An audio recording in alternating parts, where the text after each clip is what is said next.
Number 3. Robert Stewart. Robert Kenneth Stewart was born in Robinson County, North Carolina in September 1963. When he was young, his family moved to Eastwood, North Carolina. When he was an adult, people who knew him thought of him as a quiet loner with a violent temper. His temper got worse when he was drunk, and he drank quite often. In the spring of 2009, life wasn't going well for Stewart. A year earlier, he had to stop working as a house painter because of a physical impairment. He had been married 3 times, and in the spring of 2009, he was trying to make things work with his second wife, Wanda Gay Neal. Neal had left him nearly 20 years earlier because he was possessive and violent. When they got back together, Stewart promised that he would stop drinking, but he didn't. In mid-March 2009, Neal left Stewart again. On the morning of March 29th, Neal was at work at Pine Lake Health and Rehab, which is a nursing home in Carthage, North Carolina. At about 10 a.m., 53-year-old Michael Lee Cotton pulled into the nursing home's parking lot. He was planning on visiting his great aunt. Suddenly, a large man with a beard wearing bib overalls opened fire with a rifle on his car. Cotton was shot in the left shoulder, but he managed to get out of his car. He ran into the nursing home and yelled that there was a man in the parking lot with a gun. The nursing home staff called 911. The only on-duty police officer, Jessica Gardner, rushed to the nursing home. The bearded man in the overalls was Robert Stewart, and he walked into the nursing home after shooting out Neal's car and Cotton's car. He had left his rifle on the roof of his truck, and when he entered the nursing home, he was carrying a 12-gauge shotgun and a .357 Magnum. Once he was inside the nursing home, he went to the unit where Neal worked. When he got to the unit, he learned that she had been transferred that morning, and she was now working in the Alzheimer's unit. Stewart started walking there, and as he made his way down the hallway, he shot at the elderly patients. All the patients were either lying in their bed or sitting in their wheelchair. One nurse, 39-year-old Jerry Van Jr., tried to stop Stewart, and he was shot. When Stewart got to the Alzheimer's unit, he found out that the door to the unit was electronically locked. By then, Officer Gardner had arrived on the scene, and he entered the nursing home alone.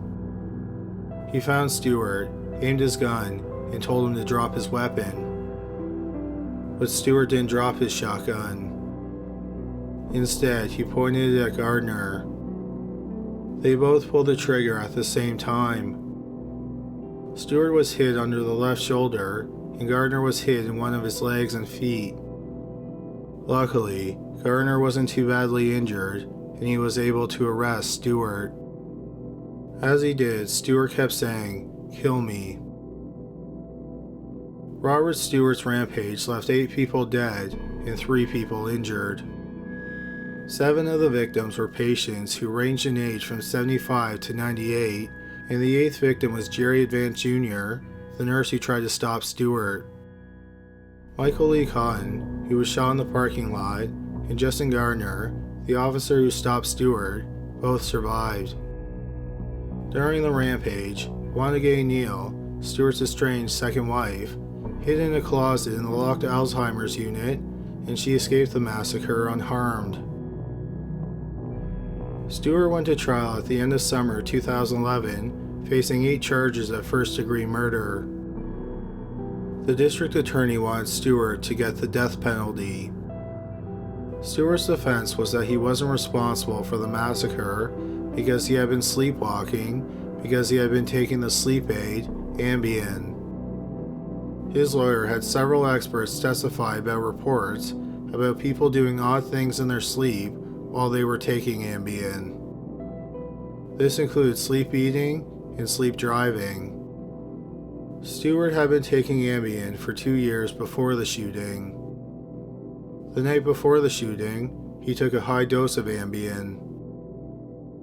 The prosecution argued that there was no way that Stewart was asleep during the rampage, and they said that the massacre was premeditated. They pointed out that on the morning of the shooting, Stewart retrieved 3 guns and ammunition from a locked storage box.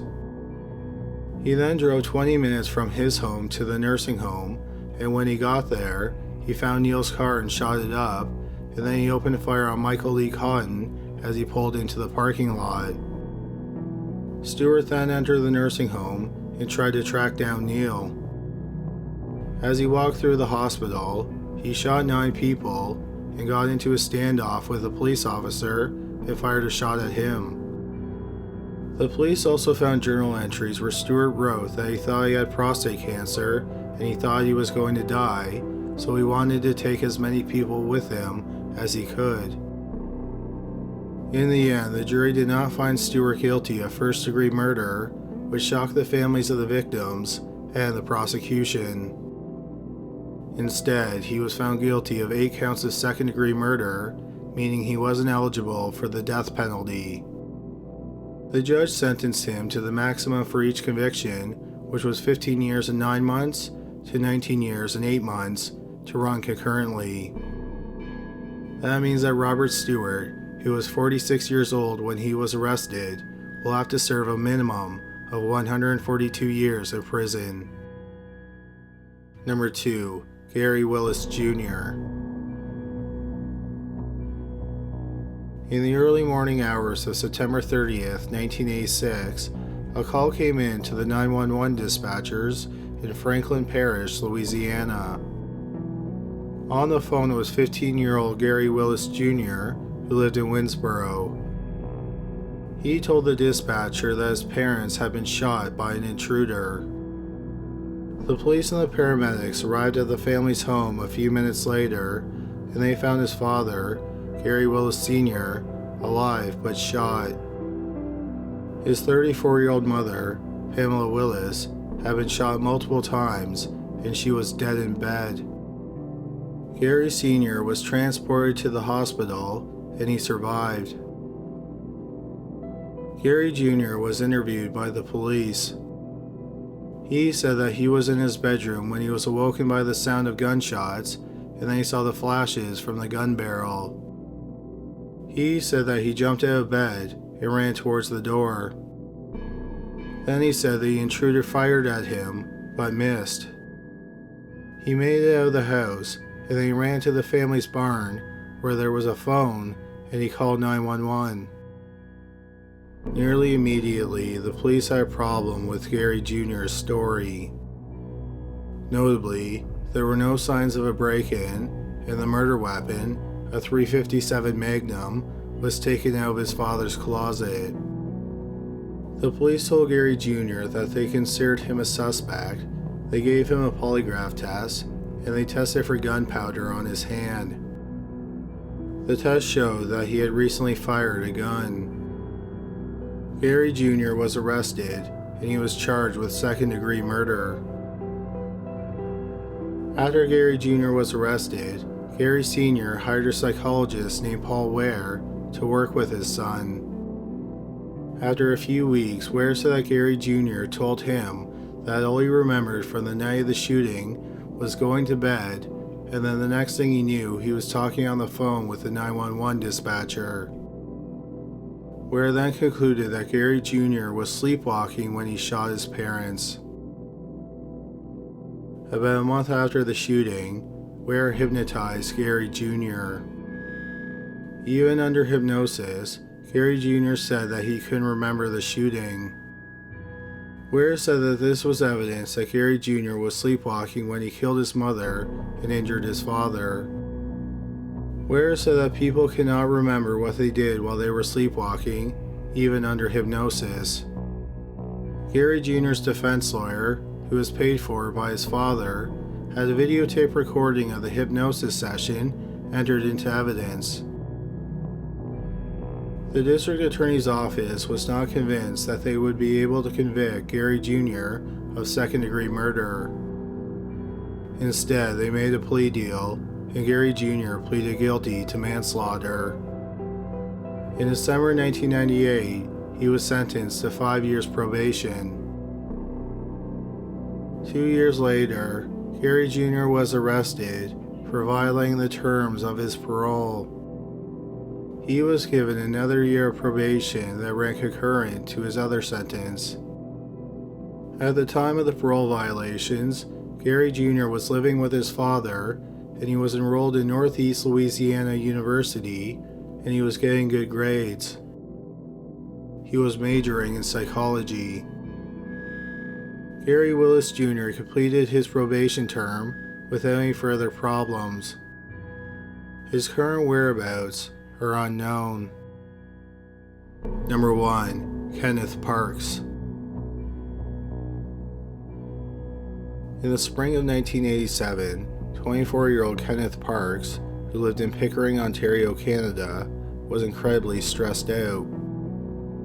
It started nearly a year earlier in the summer of 1986 when Kenneth won a lot of money on a bet at the horse track.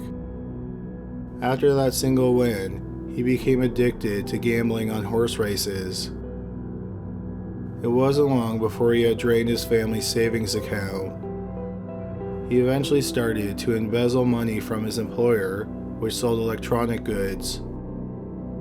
To cover up the fact that he was stealing money, Kenneth was constantly lying to both his employer and his wife, Karen.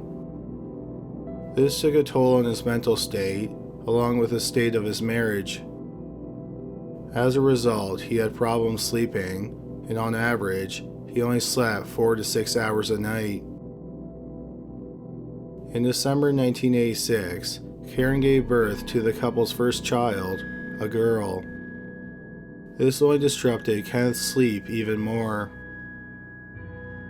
Finally, in March 1987, Kenneth's lies caught up with him. His employer found out about the embezzlement, and Kenneth was fired. 2 days later, they charged him with theft. To pay their debts, Kenneth and Karen were forced to put their house up for sale. Kenneth tried to explain his gambling problem to his wife, but he found it difficult. Kenneth stopped gambling for 2 weeks, but then after those 2 weeks, on 2 occasions, he forged Karen's signature to steal money from her, and he gambled it away. Around the same time, Kenneth went to the hospital twice, complaining of chest pains. Several tests were performed on him, and nothing seemed to be wrong. On May 20th, Kenneth went to a Gamblers Anonymous meeting.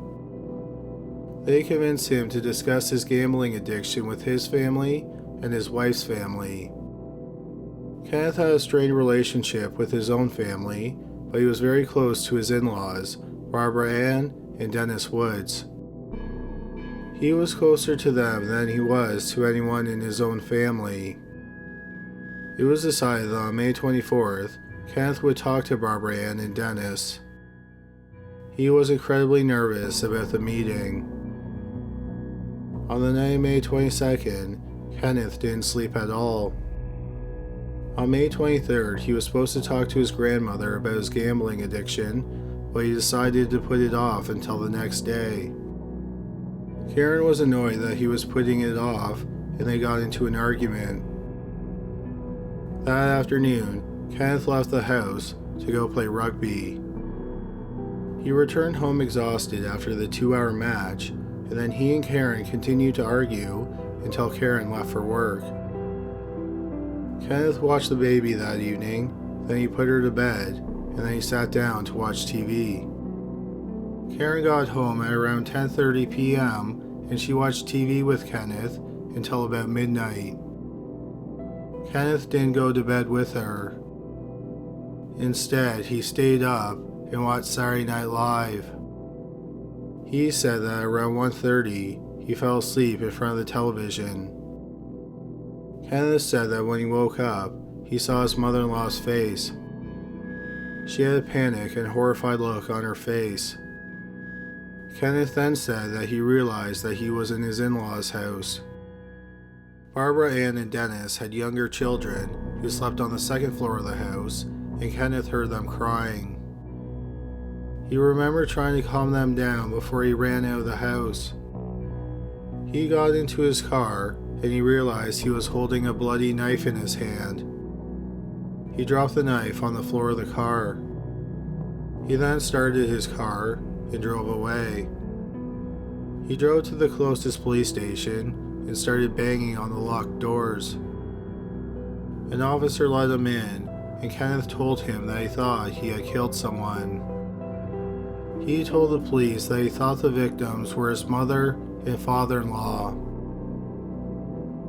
An officer went to the Woods home and found 42-year-old Barbara Ann dead in bed and Dennis moaning on the floor. Dennis was rushed to the hospital and he survived the attack. He had been nearly strangled to death. An autopsy was performed on Barbara Ann, and she had been stabbed 5 times in the chest and the neck, and her skull had been cracked by a blow from a tire iron. Kenneth was also taken to the hospital because he had a cut on one of his hands and he needed surgery to repair a severed tendon. Kenneth was interviewed by the police and he said he didn't remember the attack. He swore that he had no reason to harm his in-laws and he cared for them deeply. Kenneth went through several psychological examinations with a team that consisted of psychiatrists, a psychologist, and a neurologist. The team concluded that it was possible that Kenneth was sleepwalking during the attack. Kenneth had a history of sleepwalking, and when he did sleep, he was a very deep sleeper. When he was younger, his brother caught him trying to climb out of a window while he was asleep. Even in jail, he did odd things in his sleep. His cellmates said that at least twice, Kenneth sat up in bed in the middle of the night, opened his eyes, mumbled something, and then went back to sleep. In May 1988, a year after the attack, Kenneth went to trial with the defense that he was sleepwalking when he attacked his in-laws. The prosecution argued that it was impossible that he was asleep the entire time. They explained that Kenneth would have had to get up off the couch, put on his shoes and jacket, and grab his keys. Then he had to walk out of his house, get into his car, and start it. He then drove 15 miles to his in-laws' home, which was in Scarborough. During his drive, he would have encountered traffic, and he would have driven through at least 3 sets of traffic lights. When he got to his in-laws, he grabbed the tire iron out of the trunk of his car, used the spare key to let himself into the house, and then grabbed a knife from the kitchen. He attacked Barbara Ann with both weapons, cutting his hand so badly in the process that he needed surgery, and then he tried to strangle his father-in-law to death. The prosecutors didn't think that it was possible for Kenneth to do any of these deliberate actions while he was asleep. Kenneth's defense lawyer had 5 doctors testify.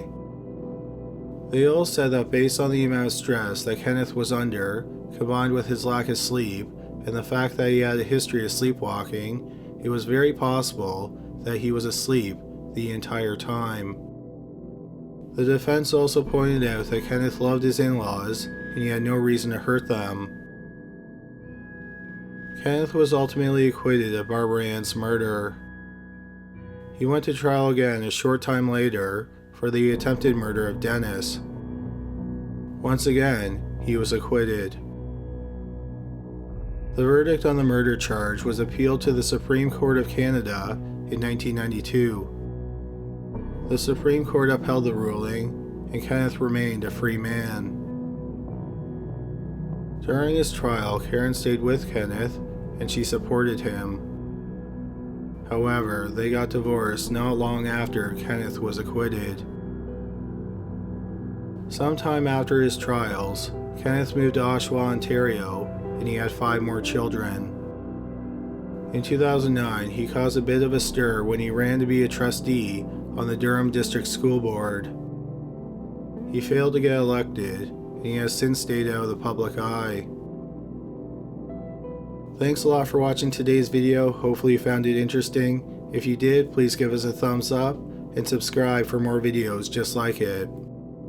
Don't forget to go to criminallylisted.com where you can suggest cases, buy merch, and find out about an exclusive podcast. Well, that's all for today. Thanks again for watching.